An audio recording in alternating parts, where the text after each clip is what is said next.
Do you spend a ton of time training your SDRs only to find that they make the same mistake over and over again, take months to ramp, and have trouble making quota? Yoda AI by RingDNA delivers AI-powered conversation guidance so that every rep can sell like your top performer. In real time, deliver talking points that help reps overcome sales objections, stay on message, and beat the competition. You'll never have to endlessly repeat sales advice to reps again.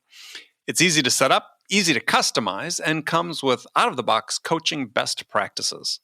Turn your team into a revenue-driving machine today with Yoda AI by RingDNA. To learn more, visit ringdna.com/Yoda. That's ringdna.com/YODA.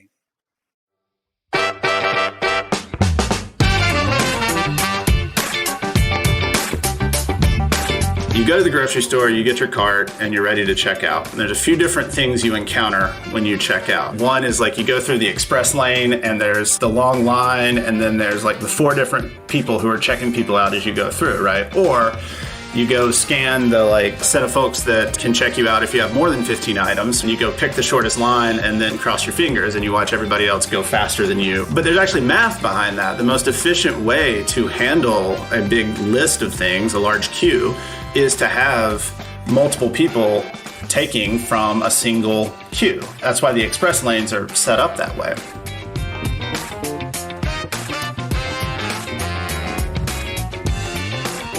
Hi, friends. Welcome to the Sales Enablement Podcast. I'm your host, Andy Paul. That was Hayes Davis. Hayes is the CEO and founder of Gradientworks, where they are creating the CRO operating system. And in our conversation today, we talk about the concept of revenue orchestration. And we dig into why companies are perhaps too quick to blame reps for being unproductive, but then don't examine whether they've orchestrated a system and process that enables reps to be effective. Hayes and I also dive into his method for evaluating the revenue potential of accounts. And it's all based on timing and fit. And we get into a discussion of his quadrant, using timing and fit, that anyone can quickly use to evaluate the potential of an opportunity and use it to make better decisions about where and when to invest your limited sales time. Now, do all the accounts you're selling to reside in what Hayes calls the good place? Well, you'll want them to. So all that and much, much more coming up. Before we get to Hayes, I want to remind you to subscribe to this podcast wherever you listen to it. And if you subscribe, we'd certainly appreciate it if you could also give us your feedback about how we're doing in the form of a review. So thank you. All right, let's jump into it. Hayes, welcome to the show. Thanks for having me. I appreciate it. You're joining us from where today? From sunny Austin, Texas. Austin, Texas. Yeah. So, yeah, sort of pre-tornado season. That's right. Post snowpocalypse season. So we had some pretty tremendous weather. Did you have to boil water? Were you affected by that? Yeah, we had that whole thing. We had about 3 days with no electricity and then boiling water for about a week. It was very interesting. I would say we're not typically equipped for that type of weather here. That type of developing country conditions, yes. Yeah. Most of the time, I will say we have running water, we have electricity. It's almost always there. Yeah, right at the top of the scale. Perfect. Mm-hmm. So, tell us a bit about Gradient, your company. Yeah, so Gradientworks is relatively new, all things considered. We've been around for, about 9 months now, and it's really born out of our experience running go-to-market teams over the last decade or so. Mm-hmm. And so really the problem we're focused on initially is one of the problems that I think is really misunderstood and undervalued in revenue organizations, and that's the idea of ownership. One of the things that I think we miss when we think about how we're building a revenue organization at scale is thinking about, okay, who is responsible for what opportunity, what lead, what account, when throughout the customer lifecycle. And it's actually such an important thing conceptually that we don't even talk about it as ownership or assignment in a lot of cases. We talk about it by proxy. We talk about it as territories or customer segmentation or something like that. But when you think about Account list, right? Yeah. yeah, your book, right? Mm-hmm. And so we have kind of all these names for it. But when you're thinking about what a CRO or a VP of sales needs to be thinking about in a relatively high velocity B2B sales motion, a big part of their job is designing and managing how reps are assigned to different parts of the sales cycle. And so I know, I think you've had a background where you've done a lot of enterprise sales, for example. I saw a post of yours on LinkedIn the other day where you mentioned, like you don't do an enterprise deal by yourself, right? You Right. bring in a lot of other folks to do that deal. And so a lot of the design of your organization is about understanding who else needs to come into that deal, who needs to be assigned. Do I need an SE? Do I need some product overlay or something like that, as well as kind of staging things along the customer lifecycle. Often an inbound will have a BDR attached to them at first. That person will do some qualification. They'll go to an AE. That person will go, and then ultimately, if you close the deal, they go to an AM or a CSM. There's all these different stages that folks go through. And one of the things that I've seen in these organizations is that there really needs to be a way to start thinking about that problem holistically and ultimately to start optimizing that problem for the productivity and velocity of your entire organization. And I think it's a fundamental part of how your organization works. Okay, so if somebody's not doing that, what's occurring? What are the symptoms of not doing this you described? So what I'll say is this is one of those things where, if you asked any organization if you're assigning people to accounts or opportunities or whatever, sure, they'll say, yes, we are, right? But what they're often not doing is optimizing it. And so here's an example that I see. We've in our beta programs for our assignment product, we've worked with a number of companies that have a really good problem, which is that they have a lot of inbounds, right? And so you got a lot of inbounds. One of your big challenges is how do you ensure that your BDRs, who are probably working those inbounds initially for qualification, how do you ensure that they're actually using their time appropriately, right? One of the things that I think a lot about is sales velocity, which I think I've heard you call sales productivity. Basically dollar per time, right? Right. Dollars per unit of time. I think it's one of the most fundamental things that you need to be thinking about. And for, let's say, a BDR team, right? If you're inundated with inbounds, one of your biggest challenges is going to be how do I actually focus my time on the right opportunities that are coming to me, right? And so one of the symptoms of misallocation or poor assignment is often when you start seeing that BDR team, for example, start to miss their KPIs while still having really high activity levels, right? They're reaching out, they're doing stuff, but in the end, it's not really converting. And that could be, a problem with your ICP or something like that. But in a lot of cases, what it is that you're not keeping them focused on what I think of as the good place. If you think of like a quadrant. Yeah, I want you to explain that because, I think that's an interesting concept you have, which is that, two primary factors you're taking into consideration in terms of evaluating, let's say, the worthiness of an opportunity at any point in time is you call fit and timing. Yeah. So fit on the y-axis, right, and timing on the x-axis. Yeah. So, not to get too consultant-y about it. We're not a consulting company, but, consultants love quadrants, right? When you think about, I think there's two ways you need to be thinking about any opportunity. Number one is this idea of fit. How closely do they hew to your ICP, right? How likely are they to be a good candidate for your product and service? And so, if you think about that on the y-axis, right? Okay, a very good candidate's going to be up high, and a very bad one's going to be down low, right? And then the other thing you need to think about is timing. Are they actually in market? for what you're selling, right? It's, you think about the standard qualification questions we ask, right? One of those is always about timing. All right, do you have a thing you need to do right now? And so if you think about timing as the x-axis, they're either, not interested at all, or they're just kicking the tires, or this is like everything's on fire and they must solve this problem. If you can keep your reps focused on those opportunities within your system that are a really good fit and have really, critical timing, then they're going to spend most of their time delivering higher sales velocity, more dollars per time, right? What happens a lot of times is when a rep gets inundated or overwhelmed in some way. And by the way, this doesn't just happen at the beginning of the sales cycle. This can happen in the middle of a sales cycle with your closers, for example. They could have too many demos that are coming in that are poorly qualified for whatever whatever reason. When they start to get inundated, everybody reaches sort of a saturation point, right? And what I've seen is rep behavior starts to get a little bit more random at that point, or just reactive. Whatever pops up next is the thing that they focus on. They spend time, right?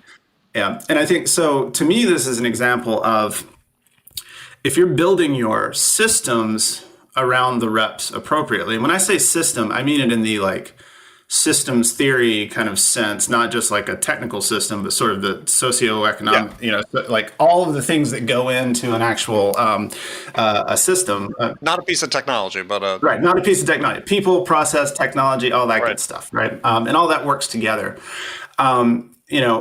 You want to build your systems so that you're helping to enable your reps to focus, right?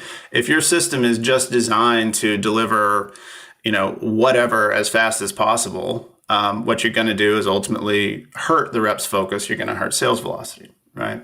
And so that's one of the ways that we think about that. And so one of the sort of corollaries for that, and I think that a lot of revenue systems don't take into account is things like capacity management for sales reps, right? Like you need to think about, you need to really think book size. You need to think about whether they're able to focus stop for a on second. Yeah, and define for people you're calling book. I mean, sure. It could be a territory, it could be a list of accounts, it could be their patch, whatever. Yep. It's what they're, sort of the potential of what they're working on. Correct. Yeah. So it's the, this may come through, I don't know, but I'm a technologist that fell in love with revenue systems, right? I've come to this from maybe a slightly different perspective from some people. And so, I think the way I kind of look at it is it's the queue of things that you're working on currently that are kind of in your, primary memory, if you will, right? Like the idea is like, these are the things I'm super focused on. Yeah. And so when I talk about the book, one of the reasons I use that term as opposed to like your patch or your territory is I actually think that in many cases for efficient operation of these systems, the geographic like patch/territory model is actually detrimental. So I tend to think about it as like, what do you own and what are you responsible for at this moment in time, which may or may not correlate to a set of zip codes. No, rarely does these days anyway. Yeah. That's true. I wish it were more true. As part of what we've done with Gradientworks is we've gone through initial product development and working on our beta currently. I've had probably 100 conversations with CROs and ops leaders in sales organizations, and certainly nothing close to the 900 plus conversations that you've had with your podcast and counting. But one of the things I hear time and again, even at like what you would think of as a fairly new SaaS company that doesn't really have any kind of geographic specificity to the product they're selling, it's the default. People still organize their teams in a lot of cases around this outdated idea that geography matters a whole heck of a lot in most of these B2B sales processes. Yeah, which you wonder why that's the case, right? Because maybe it's just, as you said, a construct they're accustomed to dealing with. But as we move away from leads and more into account-based, there's less sense to that. I mean, I couldn't agree more. And I think it's it's actually inefficient. When you go back to this idea of systems theory, and you think about, one example I like to use a lot is you think about going to the grocery store, right? And you go to the grocery store, you get your cart, and you're ready to check out. And there's a few different things you encounter when you check out, right? One is like you go through the express lane, and there's like the long line, and then there's like the 4 different people who are checking people out as you go through, right? Or you go scan the set of folks that can check you out if you have more than 15 items, right? And you go pick the shortest line and then cross your fingers and you watch everybody else go faster than you or whatever, right? And one of the, but there's actually math behind that. The most efficient way to handle a big list of things, a large queue, is to have multiple people taking from a single queue, right? You want to have that. That's why the express lanes are set up that way. And so when we do geographic territories, almost what we're saying is, like when you go up to the to check out at the grocery store, imagine there was a little clerk there who said, "Hey, what neighborhood do you live in? Oh, you have to go to this lane over here, right?" And you can imagine, pretty viscerally, I imagine, if you've waited in line at the grocery store, you can imagine like what that experience is like, both for you and the cashier who happens to have the neighborhood where everybody's shopping that day, right? And so I think that what one of the things we've identified is that for efficient operations of the operation of these revenue systems, you really have to be thinking more like that, more about the actual throughput of the system as opposed to just trying to allocate things, quote unquote, fairly, in the sense of like, well, I'm just going to try to equalize everybody's territories and give everybody a patch, right? People like that sense of ownership, but they don't like the outcome where it is impossible to get every patch to be equivalent in terms of its value. Not everything is 94104 in San Francisco, right? If you're selling to tech companies, and that's just the way it is. Yeah, but what happens still, I believe, to a large degree, especially in sort of fast-growing companies, is, how are you dealing with the issue of, you're not trying to equalize, but subtly penalizing people, right? Is that favoritism, I guess, in terms of allocation of opportunities? Well, and so actually, I think the territory model actually lends itself more to those types of shenanigans than a model that's maybe built more around, I'll call it round robin, but I think of it as more of an intelligent round robin that tries to optimize allocations based on the capacity that reps have available. So if you think about, being penalized subtly, it could be that, well, you're going to get these zip codes or these territories, right? And that's a management decision versus we've got these inbounds or this account pool or whatever you want to look at, and we're going to allocate those out to reps based on the capacity they have available or possibly other metrics. And then we're going to ensure that that capacity is continually balanced as you go, right? And so to me, that keeps you in that good place in that fit and timing quadrant, because you can ensure that everybody is sitting by and large with a book of accounts that is generally equalized across the total amount of value, and not just what is locked up in a particular physical location. Okay. Well, let's go through the quadrant. Let's define the boxes, because I think that what you're really leading up to is saying, look, you should actually physically identify using this quadrant where your opportunities are and use this as a guide. So if people are thinking about a quadrant, 4 boxes, upper right hand corner is what you call the good place, borrowing from the TV show.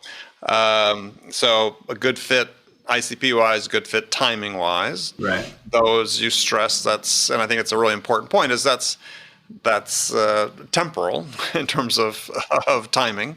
Right. Lower right, false hope zone, meaning good timing, poor fit. We certainly see reps spend a lot of time on those.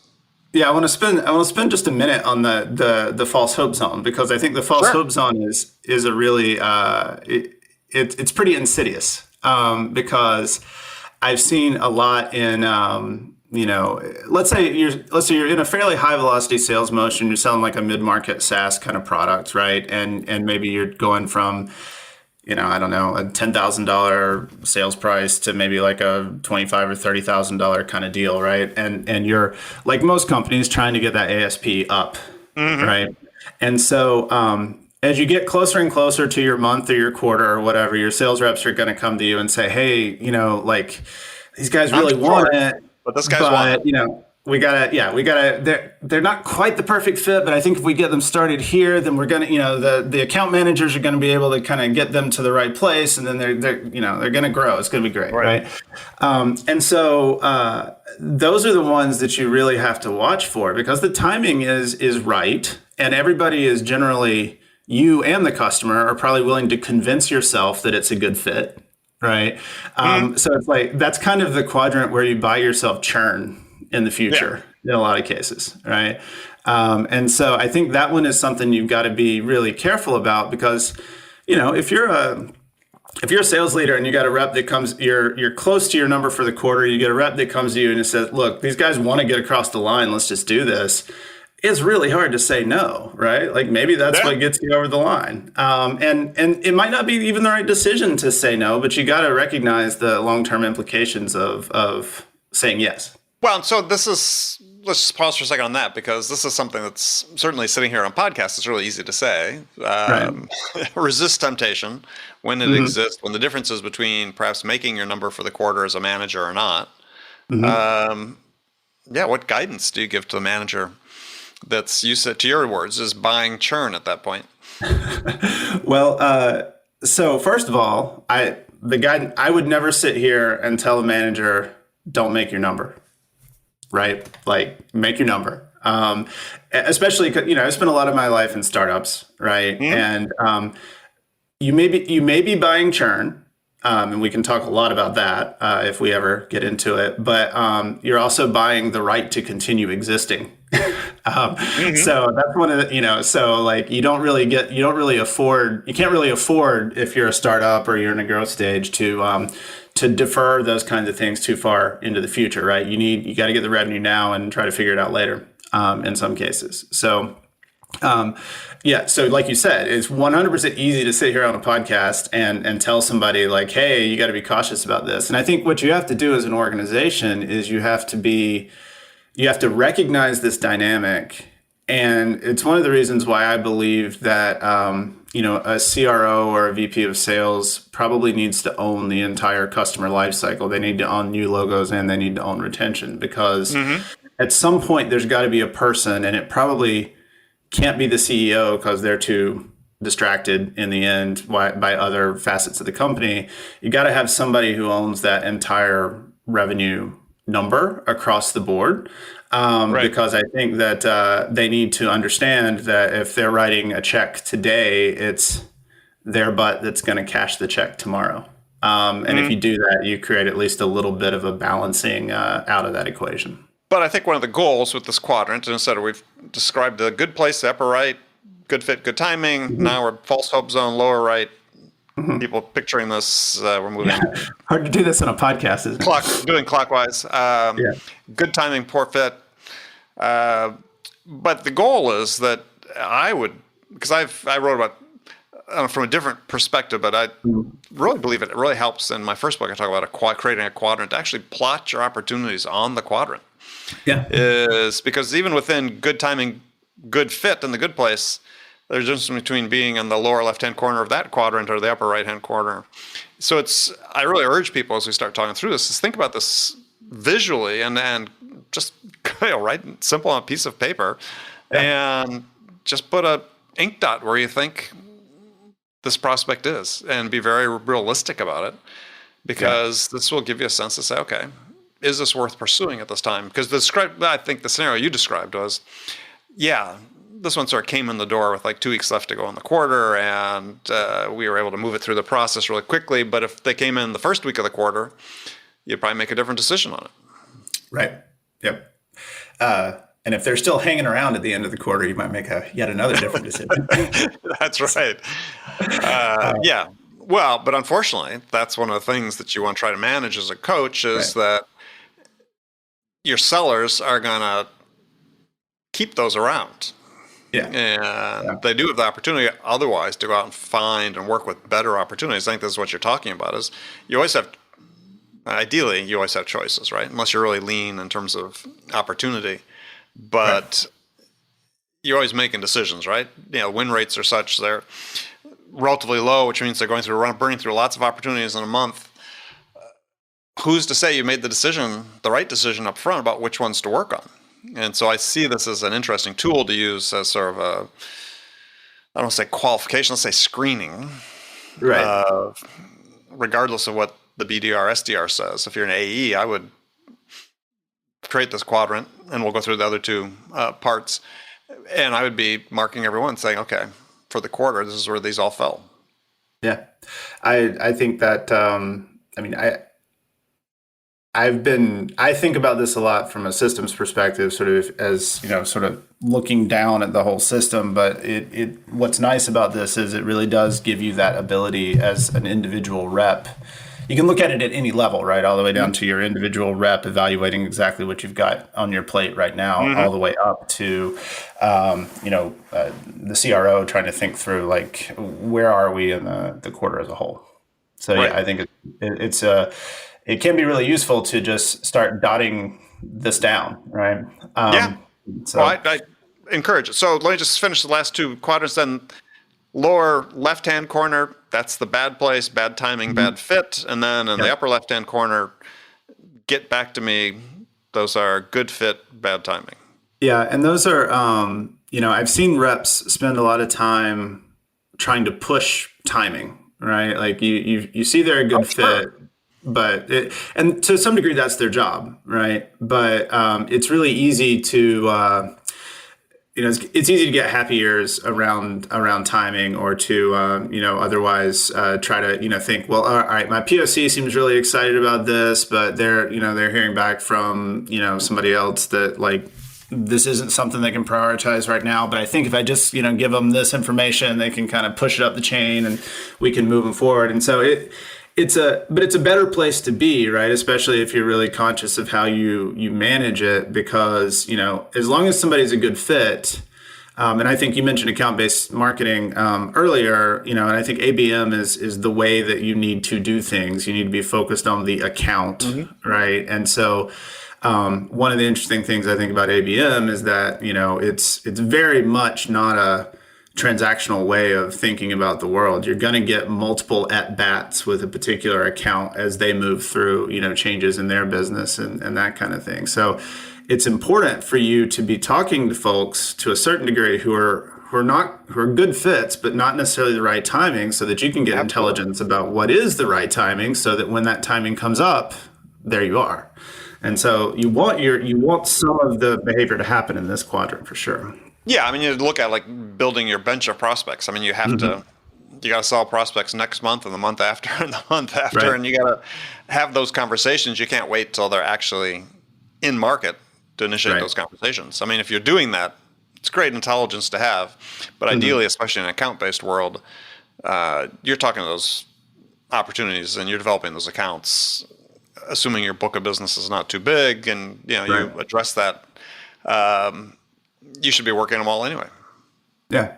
And I think another reason to really think about the capacity management problem, right? If you've got, and if you're overwhelmed by a whole bunch of, kind of irrelevant stuff as a rep, then you don't have the opportunity to be strategic in that regard of, like, thinking about what's my pipeline going to look like 2 quarters out when these contracts that, these companies have with my competitor are going to come up, right? Yeah, well, I think a scenario I was thinking about in terms of the quadrant being really useful is again, because of more apps like Sixth Sense and others that are doing the in-market signals that they're providing for marketers and for sellers, is that there's temptation to think that, well, they're in market and they're identified as one of my accounts, thus they must be a good fit.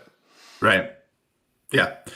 And that's where you that's where you end up in that false hope zone, and you have reps try to convince themselves that they're not in the zone of false hope, right? That, oh yeah, sure, it's a good fit. They're really a good fit, right?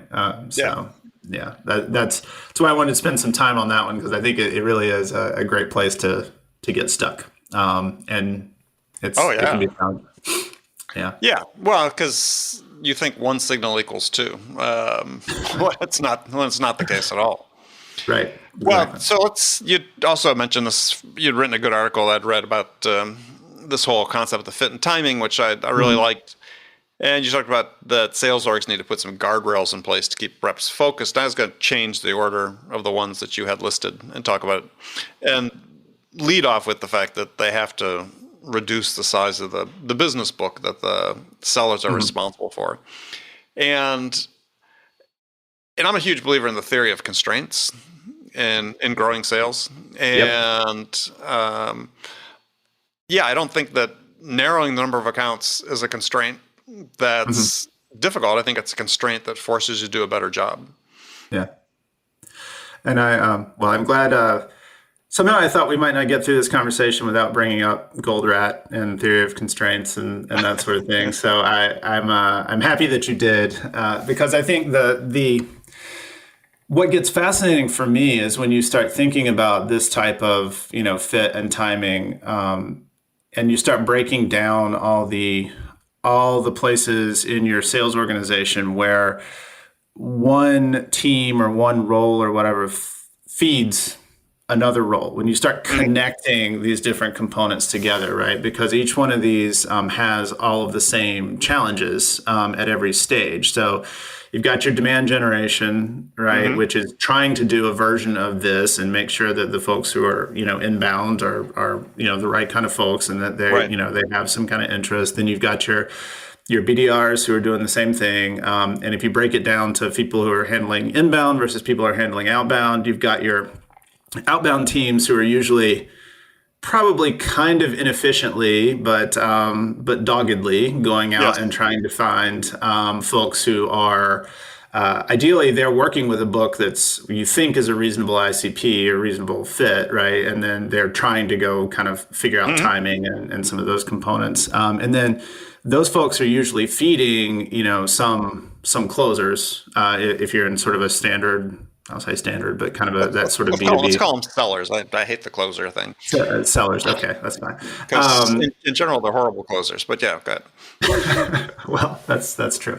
Another conversation. But but then and then from there, like they have this same kind of issue, right? And then you get into I don't want to say post-sales because it's never post-sales. It's sort of after the initial close, right? Right. You think about onboarding, and then you think about customer success or whatever that looks like, and you think about your account management function and your renewals. Each one of those has kind of a version of this, and then you connect all those pieces together, and you end up with, I think, a very classic kind of theory of constraints type model where you have, someone's output feeding someone's input, and then you have to look at the throughput of the entire system and start backtracking and trying to find your bottlenecks, right? And sometimes that can lead to bottlenecks in kind of strange places, right? Like you think most of the time, right? Like, well, we're not hitting our number, so what we really need is more leads, right? We need more inbound. But, if those sellers, if they're not actually, doing what they need to do, they may be your bottleneck. And I mean, in some cases, I've actually seen the bottleneck happen at onboarding, right? Like you screw up your initial time to value because you're not getting folks onboarded well enough. And that well, talking about customers in this case, not getting the customers onboarded. Yeah. The constraints, when you think about that, because everything is interrelated, as you said, the constraint could be something as simple as, we're doing a really lousy job of messaging on outbound about what we do. And, we're having to suddenly fall into what sounds like a pitch, right? So those first calls aren't very effective. You're not getting a lot of meetings set up, or when you get meetings set up, we don't meet expectations subsequent because we did such a poor job messaging beforehand. And you sort of have to address them one by one. And, I find especially in early stage companies, as you're trying to grow, is that the constraint is rarely having enough salespeople. It's usually up the chain further, right?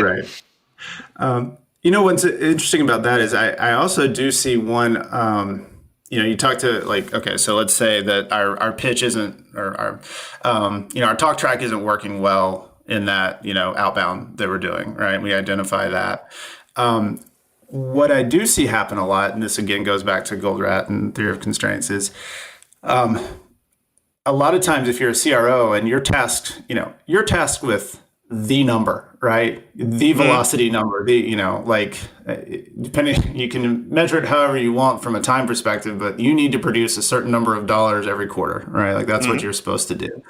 And so a lot of times what happens is somebody will pick they'll pick some sort of local measurement, and I say local versus global, right? And they'll say like, well, our BDRs just aren't, they're not, the meeting rate is just not what we need it to be, right? And they start, going and yelling at those BDRs without a full understanding of exactly how that impacts the rest of the system. So, I mean, it's kind of the classic theory of constraints. Like, I go optimize this thing over here and nothing happens. Well, it's because it wasn't actually your bottleneck. The problem, right? And I think one of the challenges that we've got with many of the tools that we have, and this is something we're thinking a lot at Gradientworks about, is we don't have a great way of understanding how opportunities flow through our systems, through our revenue organizations in many cases. When I say opportunities, I don't mean it in the pure like Salesforce sense. I mean it as like opportunity in the sense of these are opportunities for selling or for expanding an account or whatever. We often don't have a great way of modeling how these things flow kind of horizontally through our systems. And so we end up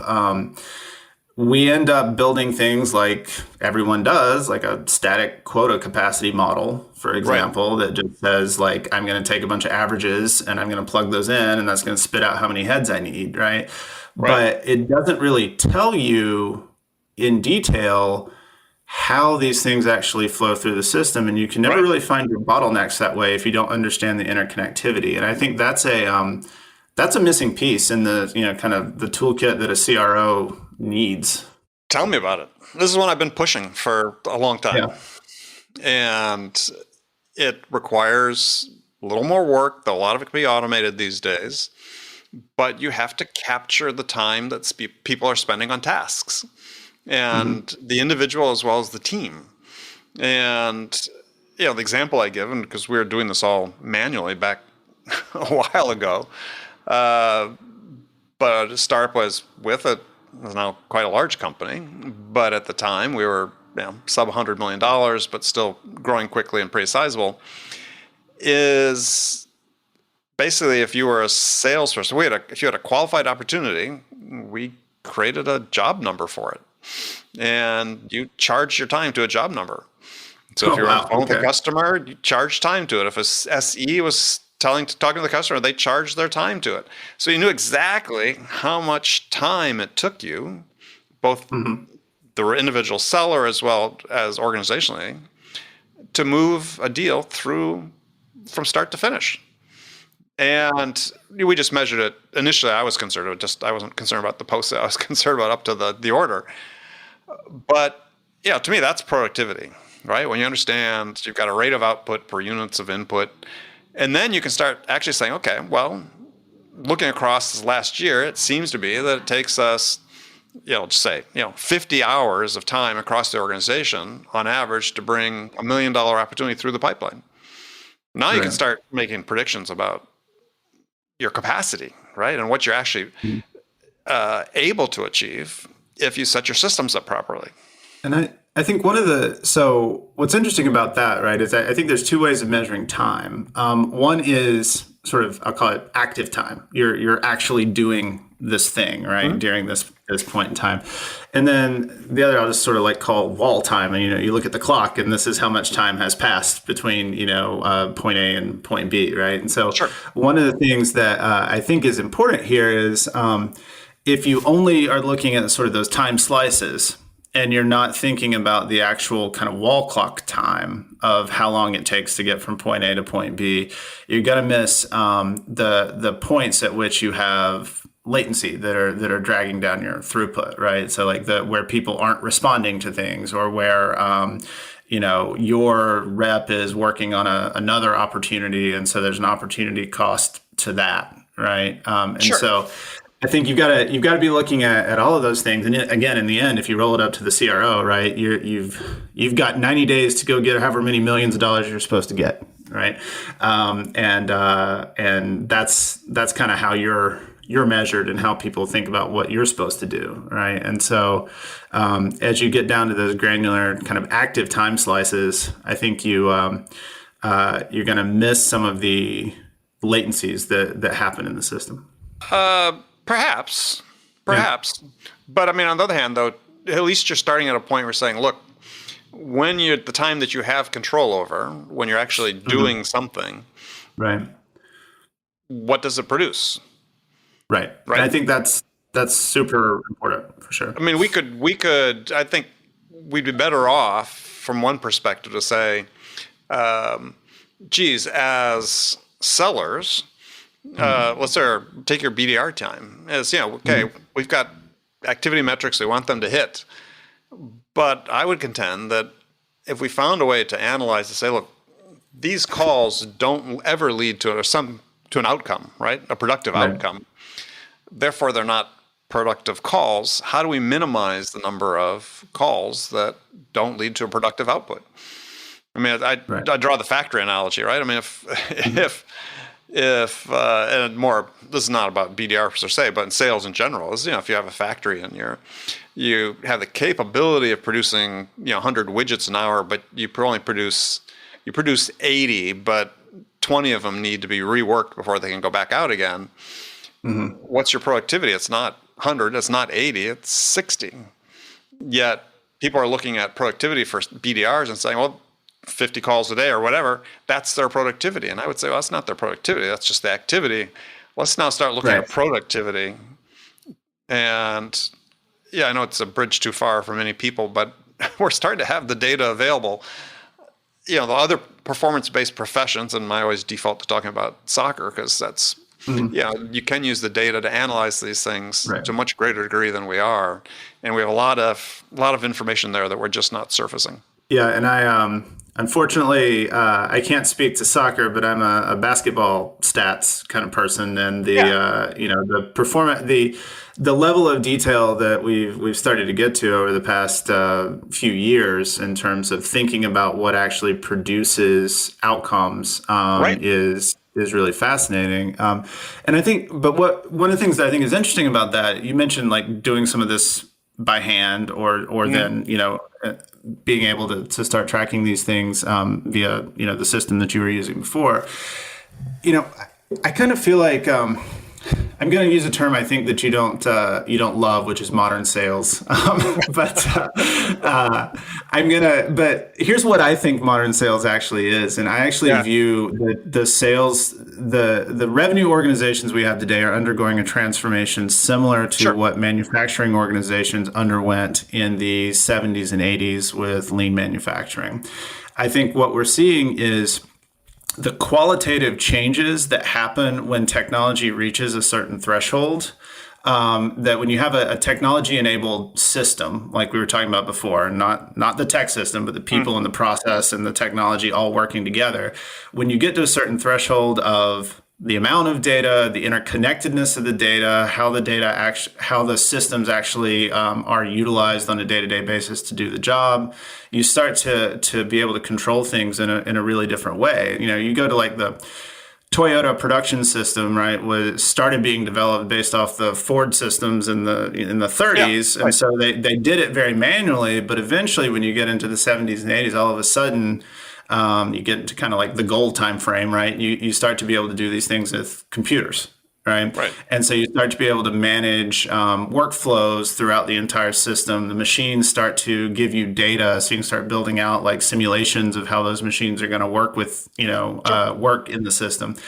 I think that we've reached a level of technology underpinnings of the sales function, the revenue function, that it actually is starting to look a lot like those kinds of inflection points for manufacturing. And so you can start to think a lot more about how do you utilize that technology layer to actually impact the behavior of the system as a whole versus just as sort of a glorified like data collection mechanism?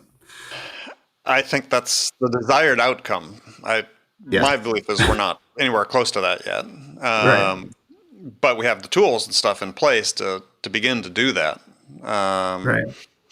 Because unfortunately we're running out of time here, but I just leave it with this thought because I've asked a number of people this from different walks and, from academia and other places is, go back to this measure that I talked about before is, revenue generated per hour of selling time. Right. Is there's no data that exists that I've seen or that anybody else has seen that I've asked that says, given the explosion of technology into sales over the last 10, 20 years, that number has changed over that period of time. Right. So, and I think that's what we got to be aiming for is that, we have all this technology. Now let's use it in a way so that when people actually engaged with the buyer, they can help the buyer, they can more effective, help the buyer make their decisions better and so on, so that number actually improves. And it ideally should improve, right?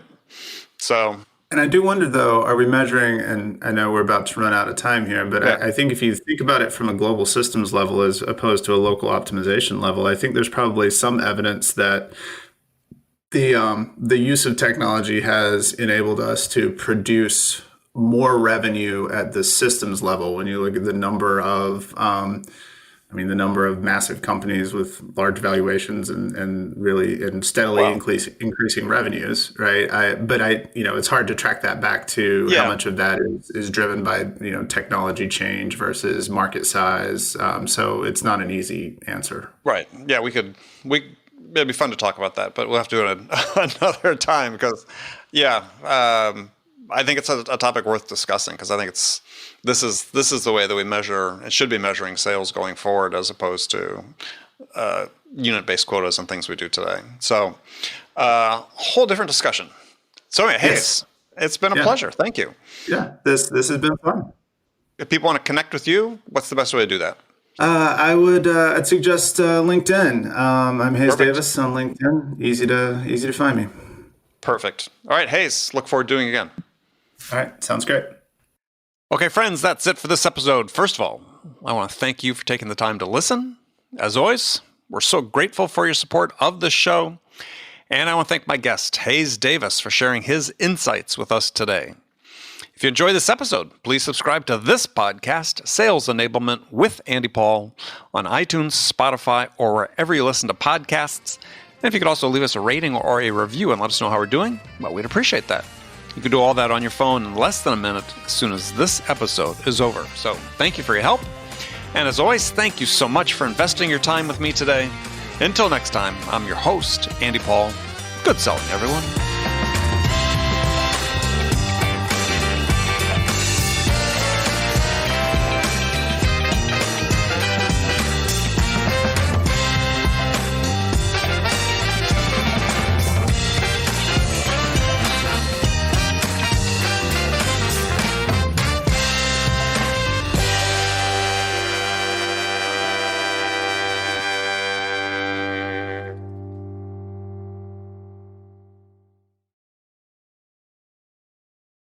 Ever wish you could coach like you've listened to every sales call without actually having to listen to every sales call?